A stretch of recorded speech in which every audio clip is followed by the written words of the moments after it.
I'm Corbett Wall with DV Auction, here with 3 minutes of cattle markets for Monday, May the 18th. Wrap up from last week's activities. CME cattle futures showed a lot of strength there middle of the week. Wednesday gains and Thursday had as much as limit gains there on live cattle. Of course, seems like every time they have good gains there early or middle of the week, they take a lot of it back in profit taking on Friday, and that shows you there's a lot of traders around in the market there. And open interest has gained a lot. This last week it got as high as it's been all year long in your live cattle futures, so it shouldn't be quite as volatile and maybe have a little bit of more strength to it there.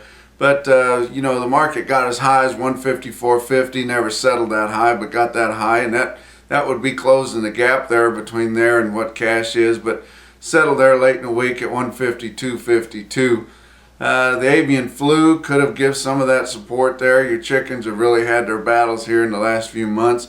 Lost nearly 30 million birds due to this disease, and that not only should give a little bit of boost to your beef, even though beef is a whole lot more expensive than the chicken, it's still a competing protein, but also because the corn, those birds are not going to be eating as much corn, so should have a little bit more corn through loss of consumption there, and back off on what's going to cost to feed these cattle.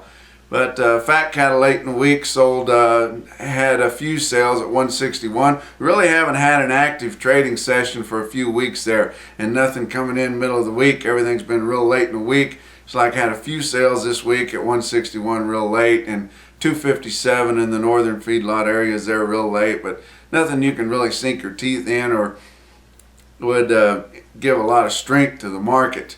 Box beef values hit a new record there at middle of the week, 264.74. That's the highest they've been since last July, but it turned lower late in the week, kind of like the futures did, so not a whole lot to go on. Maybe at the middle of the week there, Wednesday and Thursday, these wholesalers could have bought everything that they need for the Memorial Day holiday grilling weekend there, and then once they got that bought and that market went as high as it did, then backed off on Friday, and we may not hit that level again until we get ready for either Father's Day or July 4th, and we might make another run at that record.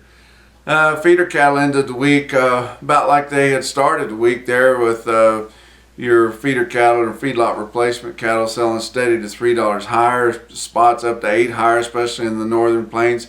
Calves were steady to $5 higher. CME feeder cattle index closed there at 220.40 at the end of the week. Had a good sale of Show Me Select sale at Joplin Regional Stockyards. 282 heifers, averaged just under 2,900. That's 3 minutes. We'll talk to you Wednesday.